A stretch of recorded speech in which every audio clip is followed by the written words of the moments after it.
Hi, welcome back to my channel. My name is Isis, and I'm actually here to tell my story.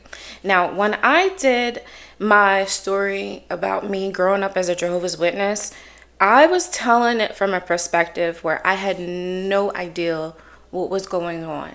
I just knew within my soul, within my spirit, that something wasn't right. That I was in a high control group that used my time as a form of currency. But I didn't get that at that moment. At that moment, I just knew my heart felt sad. You see, growing up as a Jehovah's Witness is very complicated for the average person to understand or even to comprehend because the group is very quiet. And even those who leave, they remain very quiet. They remain very silent about the abuse that they experience. One of those reasons why people are so quiet about the abuse that they experience within the organization is because the organization makes them feel shameful. They make them feel fear. They make them feel guilt for sharing their experiences. And I've also been studying these platforms like YouTube and TikTok and Instagram. You know, those platforms are not really conducive with Jehovah's Witnesses being able to have a voice to tell their stories. You know, I always say, like, there's documentaries about Scientologists and there's documentaries about Mormons. But when we really get down to the nitty gritty, I mean, like the deep stuff that's associated with Jehovah's Witnesses, you know, we don't touch those subjects. But I am here to break all of those social faux pas because if we acknowledge the true history, then we can understand exactly what has happened to us, you know, especially those who have grown up as Jehovah's Witnesses. You know, the moment that I recognized that this religion was not accurate was the moment I had my judicial meeting. I had a judicial meeting because I cheated on my husband, but the reason why I cheated was because he had lied to me. He had lied to me so many different times on so many different occasions. He was not compassionate to me. He was distant from me. Most of the time, he didn't even want to speak to me. And I said, well, maybe if I cheat, I can get away from him. You see, that is a level of brainwashing. You know, that's the journey that most Jehovah's Witnesses and ex-Jehovah's Witnesses go through. That they have to feel as if they have to give their body to someone else in order to break free from a marriage. Because in reality, I could have just left. And I should have left at that time when I found out the things that he was lying to me about. But I stayed. And I stayed to my own detriment. Because this organization does not only protect children, but it doesn't protect women as well. You know, I spent a lot of time meditating on the things that has transpired after I made it very clear to everyone in my family, including my spouse, that I did not want to be a Jehovah's Witness. And I feel like ever since then, I have been on punishment to the extreme, but not punishment that anybody has done to me, punishment that I feel as if I manifested for myself. And the reason why I feel as if I manifest those punishments for myself is because the way that I thought. You know, growing up as a Jehovah's Witness, you think a specific way. You think in a way where you're always fighting for your salvation. And when you don't do things perfectly, you know, you often shame yourself. You know, you wish damnation on yourself. You know, I used to say that I would DIE all the time. I used to say that. I used to say it jokingly. I used to say it around friends and family members. No one would correct that within me. You know, teach me how to speak. You see, the organization is very clever with teaching their members how to speak. That's why when the brothers get on stage, they have this tone. And I can tell when someone is an ex-Jehovah's Witness because they like brothers and sisters, friends. You know, they talk with that new personality speech. You know, that's something that they really stress with you growing up as a Jehovah's Witness, for you to put on this new personality. And what they really mean is that you should play make-believe, be an actor, pretend to be somebody that you're not in order to fit in with the group.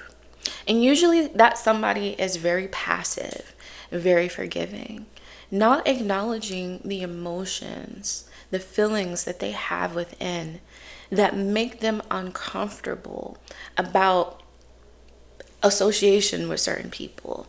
You know, on my videos that I did in the past, man, if anybody went back and looked at them, I know tons of people can put themselves, that knew me and I knew them, can put themselves in the story because they knew what's up. They knew I was telling the truth, you know. But I noticed when telling those stories, I had a lot of pent up energy within me. You know, I was upset about things that happened 20 years ago because I never emotionally resolved those issues. You know, I remember hearing a talk on the stage about if someone stumbles you, are you going to stay on the floor or are you going to get up and keep moving? You know, I think it's powerful to say that statement, but it also is very manipulative. Because the ideology about putting on a new personality is that you don't really acknowledge when people have wronged you. You know, you don't speak up when people have taken advantage of you. You fall back when people lie to you. When people tell you something that challenges your faith, you remove yourself from the conversation. You see, what I want to challenge you to do with listening to me speak is really open up your mind and challenge your perspective and do everything opposite of what you were taught being a Jehovah's Witness, because they have taught you to be passive people. And so that when you leave, you will not have the bravery in speech to give clarification to the public of what is actually going on within that organization.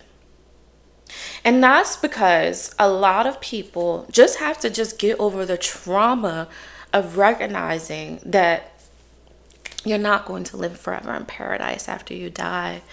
And that was just a story that someone told you. You see, the Jehovah's Witnesses, the Watchtower Bible Tract Society are master salesmen.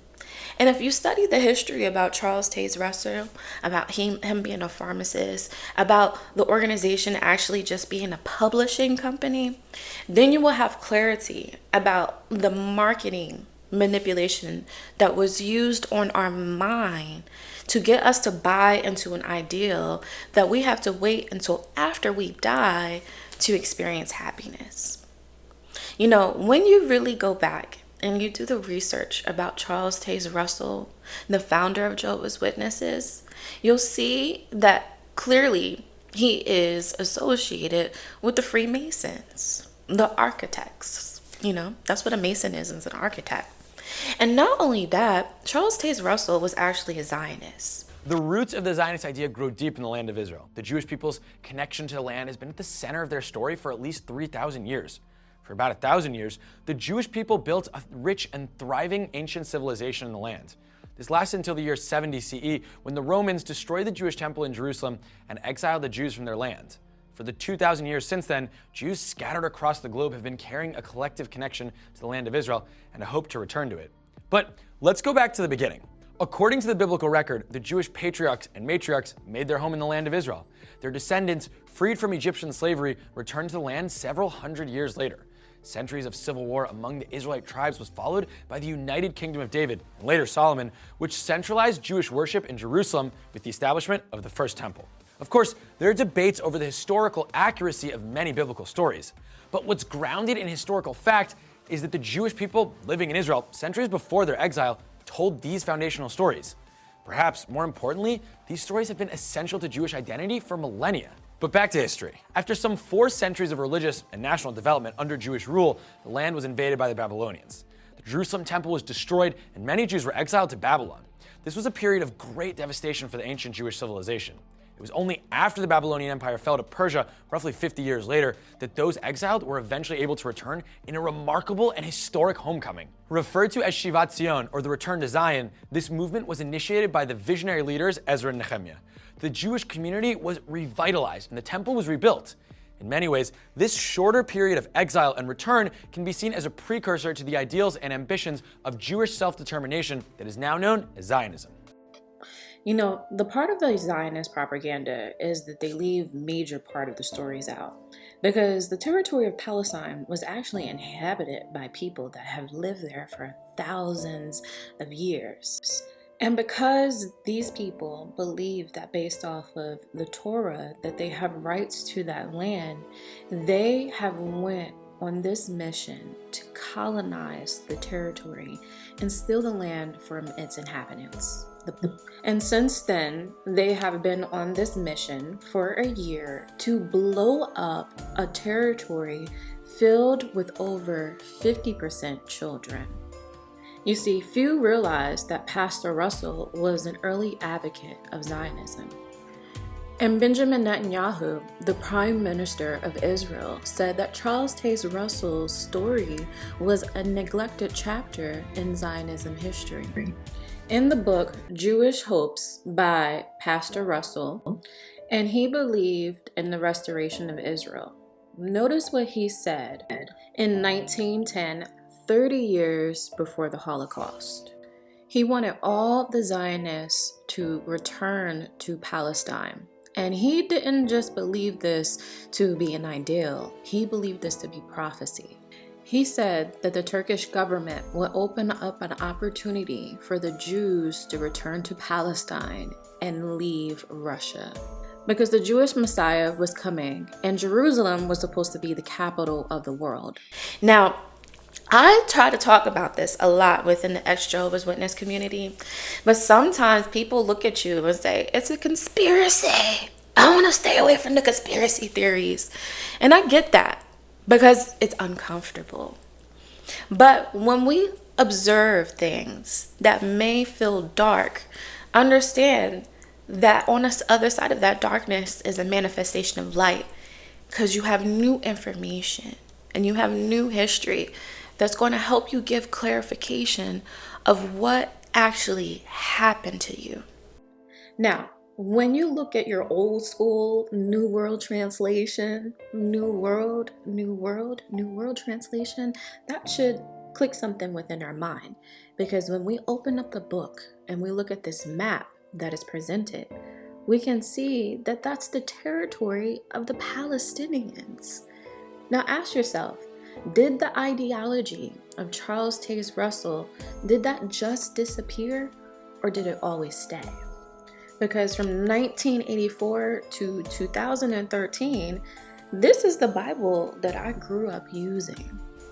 Now, let's observe this property owned by Jehovah's Witnesses, which is really interesting because this is a luxury condo that is owned by the IBSA and the Jehovah's Witnesses. You can even see the Jehovah's Witness logo right there. If you were to go to Google and type in International Bible Students Association, you'll get this link right here. And again, we have the Freemason logo. If you were to type in International Bible Students into YouTube, you will see a group of people that are very similar to the Jehovah's Witnesses. They have international assemblies, they have talks, they sing before the sermon. I mean, it's very similar to being a Jehovah's Witness. Although the IBSA has disconnected themselves with Jehovah's Witnesses, I find it interesting that they share property together.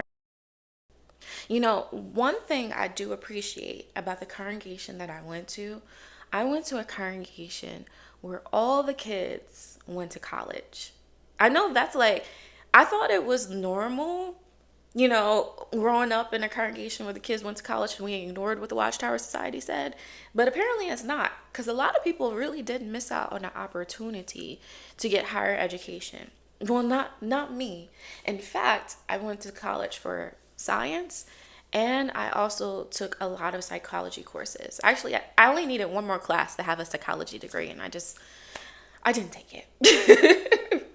But in doing that, and understanding how the mind works, I got to see the trickery in speech that the Watchtower Bible Tract Society uses on their members to get them to act as a slave. The Bible's use of the word slave does not leave a bad taste in our mouths, but a sweet taste. Yes, we were bought with the precious blood of another human, a perfect one. We all know to be Jesus. And Paul told the early Christians in Corinth, you do not belong to yourselves, for you were bought with a price. Slave? You know, I hear Jehovah's Witnesses in the background saying, we're not slaves. Well, don't they call you slaves to Jehovah? You know, they literally call you that. You know, your words have power. And if they're calling you a slave, well, what does that actually mean? You know, what does it mean when they say that you need to be shepherd and you need to be like a sheep? You know, what we do when we go to sleep, we count sheep.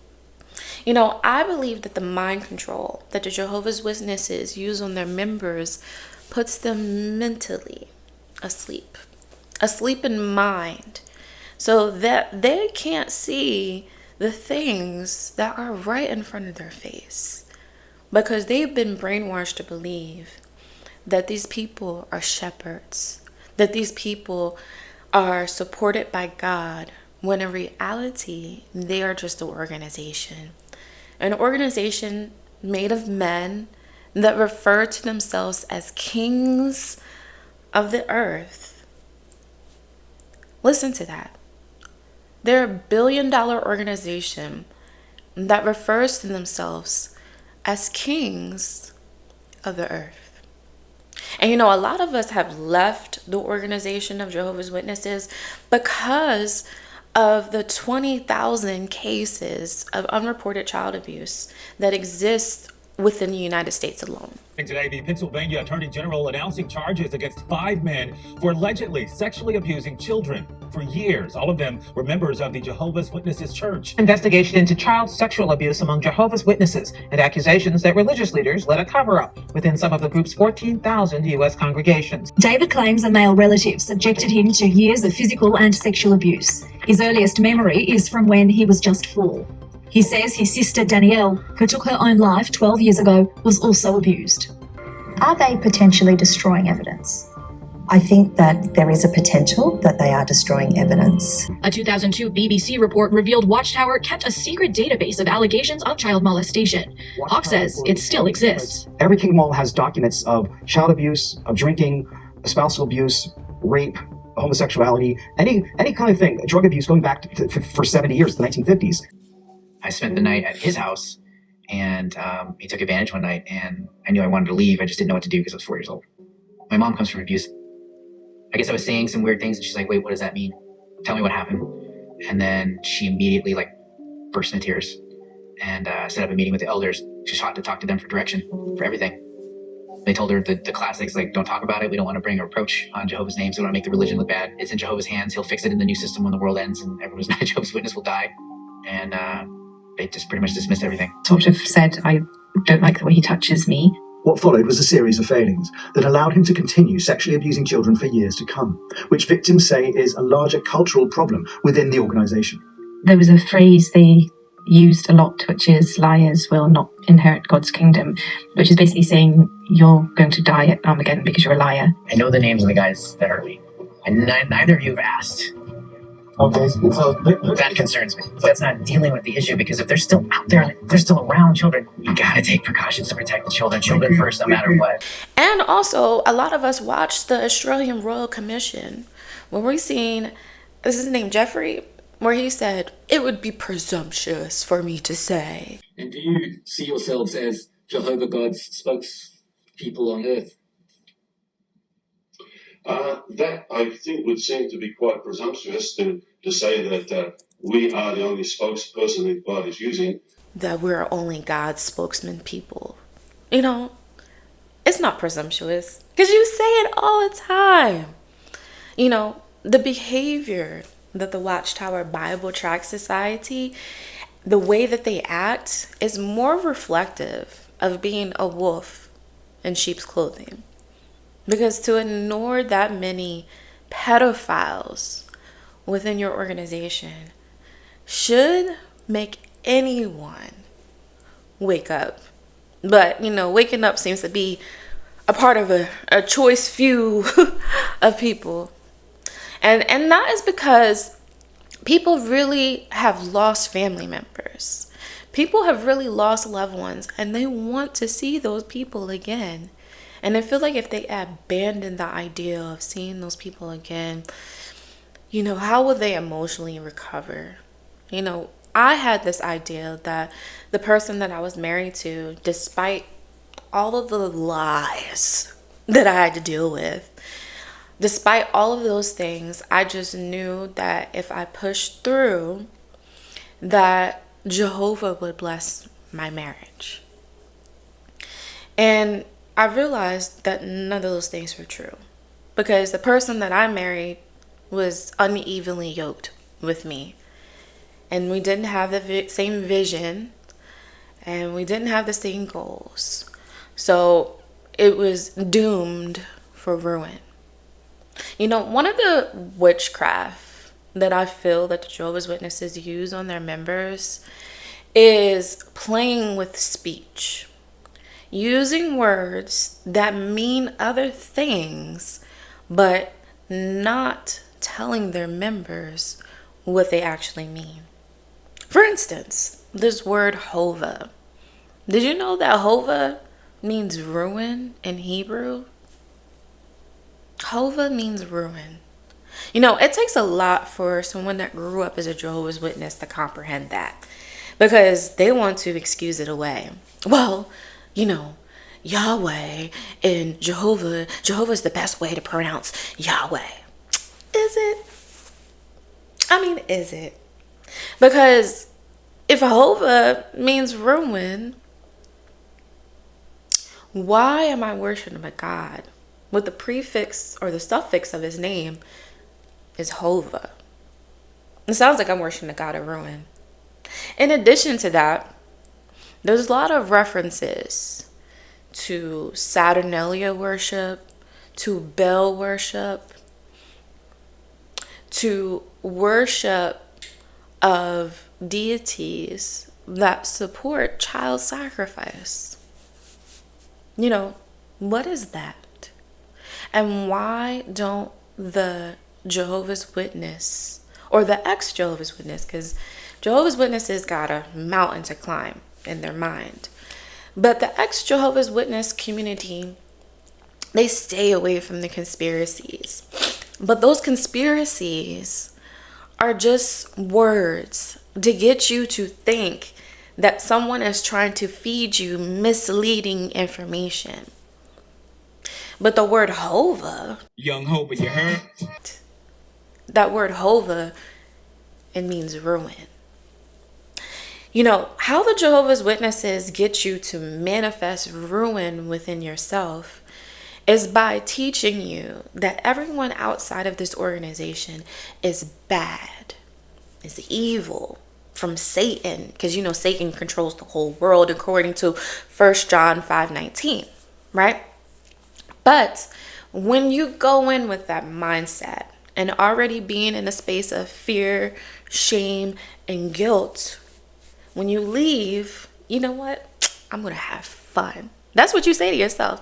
You out in these streets, you know, drinking, partying at the strip club. And I'm speaking from experience. Because you just feel so low that you ruin yourself.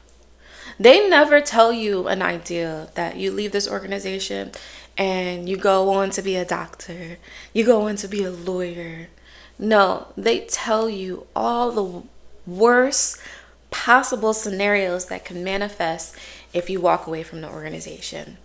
You see, for a Jehovah's Witness, that's normal. But for reality, that's mind control. Because I've listened to that rhetoric for 30 years, 29 specifically. We're rounding up. I listened to that rhetoric for 29 years. And to leave and then have a choice. I had the choice to be the worst version of myself because that's what they told me, or I had the choice to be the best version of myself. You know, what I imagine the best version of myself being is someone that's able to speak for the voiceless. And it's so interesting to see how the cover-up of child abuse and potentially child sacrifice is so clear. You know, when I go on platforms like TikTok, I'll go on that platform and I'll talk about Jehovah's Witnesses. You know what happens? My accounts, it gets warnings. I get flags. I get all types of punishment on that app for speaking up about Jehovah's Witnesses. And I know exactly why. That app is very powerful. You know, if I post this on YouTube, it may get 1,000 views, may get 10,000 views. But I've noticed that certain content, specifically with Jehovah's Witnesses, have been halted at certain views. And you know, on YouTube, they kind of just curate, you know, what you are familiar with watching. People are not searching Jehovah's Witnesses because there's no mainstream information that explains what Jehovah's Witnesses actually are and what they do.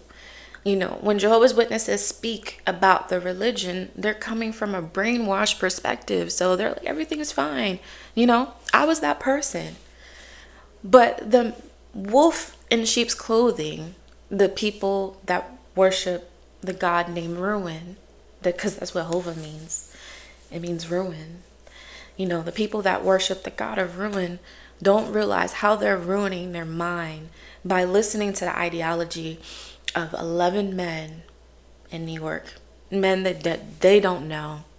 I've watched people make decisions. I watch people spend extra money. I've watched people sell their homes, sell their cars, get a different car. They go from a $2 car to a $4 car, you know, based on the opinion of these men that they have never met.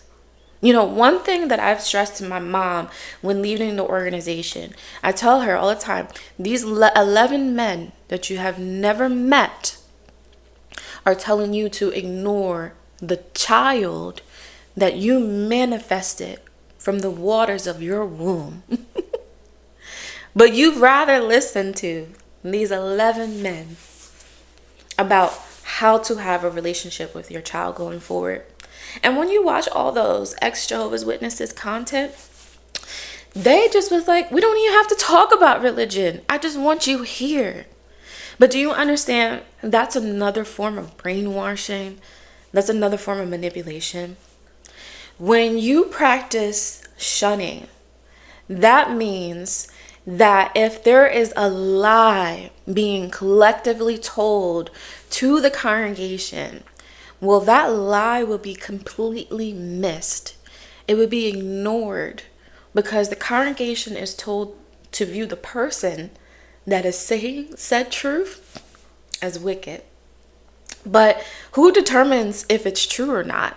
Well, history determines that. You know, the words of Charles Taze Russell was clear that he wanted the Jews to have a place of refuge in Palestine. You know, if ex-Jehovah's Witnesses will comprehend that we actually grew up as Christian Zionists, then maybe we will have a story. Because the way that we are going to set our family free from this mental slavery that we have, or that they have, is through telling the public. But we have to make the story sensational. And not sensational by telling lies, but being sensational by telling the truth. Because there's a lot of sensational stuff that goes on with the Kingdom Hall. But for some reason, especially ex-Jehovah's Witness content, we put it on, we express it from the perspective of that new personality. Well, brothers and sisters, if we turn to the scripture and we turn it to this page, blah, blah, blah, blah. Speak your speech. Speak your speech. These people have used mind control on us, psychology on us. The reason why they don't want you to go to college and don't want you to pay attention to the news is so they can collect your currency. They want all of your money to go to them, while simultaneously not helping their community out. Me and my mom, plenty of times, we didn't have electricity. We didn't have a place to live. We didn't have a car. But we would still be faithful Jehovah's Witnesses and attend the meetings and go out door to door while we financially struggled. Struggled with an organization that was $1 billion organization. You know, any religious institution has the duty to help its community. But the reason why they are not helping the community is because of how the religion was founded. And that is something I feel that ex-Jehovah's Witnesses have a trouble comprehending. You know, the Zionists control all of media. So it would make sense that none of our words are being heard in the mainstream public is because they control the media. You know, anytime we hear a representative come on and talk about Jehovah's Witnesses, gotta stay by the script. Can't deviate from the script. It's almost as if they're coming from a place of a robot.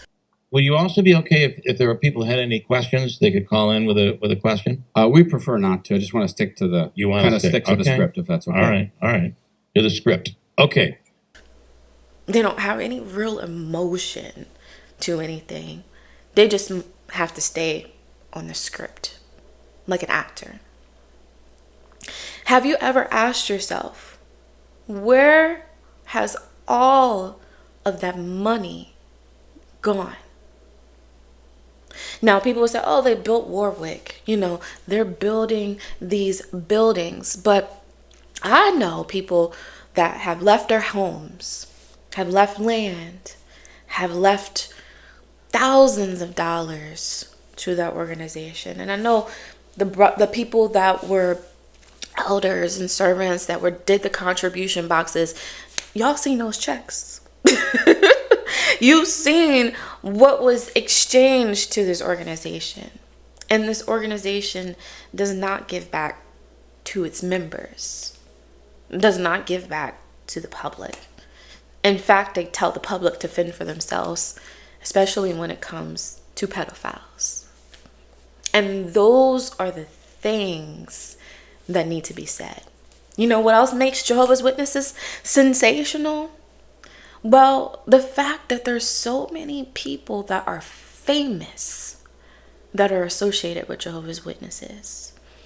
Michael Jackson, Serena Williams, the Wayne's family. Let's take it back. The Jackson family, Prince. Jill Scott's mom went to a congregation 20 minutes from me in Camden. Quinta Burson, if you grew up in South Jersey, the Jersey area, she threw that pool party. We all went to it. But now she's got a TV show. How does that manifest? Yes, these people are hard workers, but what does it say about the energy? You know, those are the the ideals that I want people to tackle. Because people like Cat Williams and Terrence Howard, who else was a Jehovah's Witness? I'll put a picture here. Well, over here. I'll put a picture so you can see. So you can see that these are some interesting group of people. Even Quincy Jones' mom was a Jehovah's Witness. You know, what is that? You know, when the ex-Jehovah's Witness community really acknowledged the amount of brainwashing that we experience by evil people. Because only evil people ignore the cries of a child. And I mean that wholeheartedly. We need to stop writing these governing body members off as, oh, maybe they don't know. No, they know. You do not grow into a billion-dollar organization without knowing exactly how you got that money, because numbers matter. And that's why they're always fudging the numbers and saying that the organization is growing when it's really not. I mean, I've seen evidence of that. We split congregations and then we merged them back together. And not only did they merge the congregation back together, they sold one of the Kingdom Halls in Mount Holly, New Jersey. So we went from splitting to selling the Kingdom Hall and then everybody moving to different areas. But the organization is growing. You know, you gotta filter through the lies and not listen to everything that they're saying at face value. Because if we were looking at face value, this man is creepy. He's creepy. In the case of the three Hebrews, they were rescued miraculously. When the king looked into that furnace, instead of seeing three men bound being cremated, he saw four walking about freely. The fourth, obviously, an angel. And I picked up the moment that the governing body put themselves in the forefront. I seen through all of them. You can look at somebody's eyes and see exactly who they are.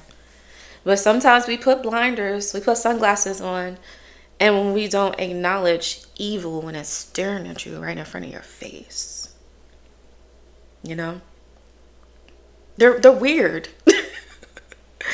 And I can say that clearly because fortunately, my mom didn't shelter me with just Jehovah's Witnesses. I got to hang out with my family members. I got to hang out with my friends in school, you know, and got to associate with different people in different areas. So I was never really locked down to being a strict Jehovah's Witness. But unfortunately, a lot of people had those experiences. So entering into life is difficult for them. It's hard for them. But going through that darkness and truly acknowledging the history is how we are going to be able to set our family free.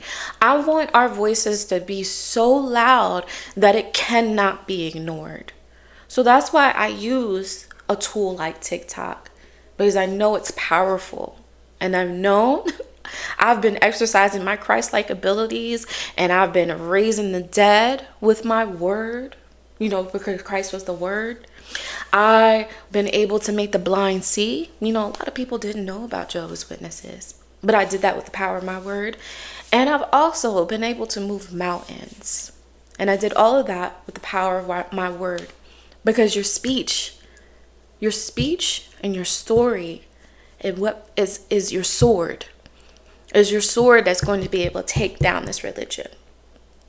I think at this point, you're always welcome to wake up a family member, but understand that they gotta wake up themselves. And sometimes you're just not the person to do it for them. Sometimes they need to go watch a documentary.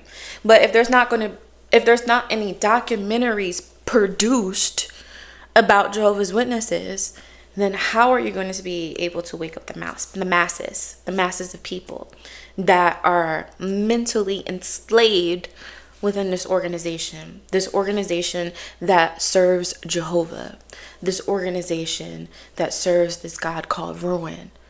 This organization that is hiding pedophiles. This organization that put on full display child sacrifice. That is the organization that we come from. And that is an organization that needs to be exposed. And I will make sure that I do everything within my power, which I have a lot of it, everything within my power to take down. And you think I'm going to break a nail? No. All my words are going to be daggers. All of my words are going to be daggers. Because I'm just going to tell the truth. Yay! So, the Watchtower Bible Tract Society, you have a choice. You have a choice to tell the truth to your members, or I will be going on a campaign. And I mean that with wholehearted sincerity and clarity, because I know how powerful I actually am. And I know I'm magnetic to powerful people and those who have woken up from the spell. Imagine the witchcraft. I know that makes demons. Like, I know that makes people uncomfortable, but it is witchcraft. The witchcraft that the Watchtower Bible Tract Society has done to its members, I will expose it. I will tell it all. And when it is done, and I have said what I need to be said, this organization will crumble at its feet. And I promise you that. Because now I'm on a mission. The hell that they put me through. They deserve a repercussion. And I think every person that has grown up as a Jehovah's Witness know exactly what I'm talking about. And I'm saying to you, use your words to speak, and speak your truth and tell the truth. But make sure you tell it in a way that other people can process what you are saying, so the public can be aware. Because right now the public is just like, wait, we didn't know this. We didn't know this. Even though there's thousands of videos on YouTube, remember the algorithm is curated to a certain group of people. We have to really be aggressive about getting this information exposed so that we can protect the children. So that's it for this video. Plan on being more consistent with my content. Roller coaster my life has been. Maybe that will be my next video. Until then, I'll see you in the next one.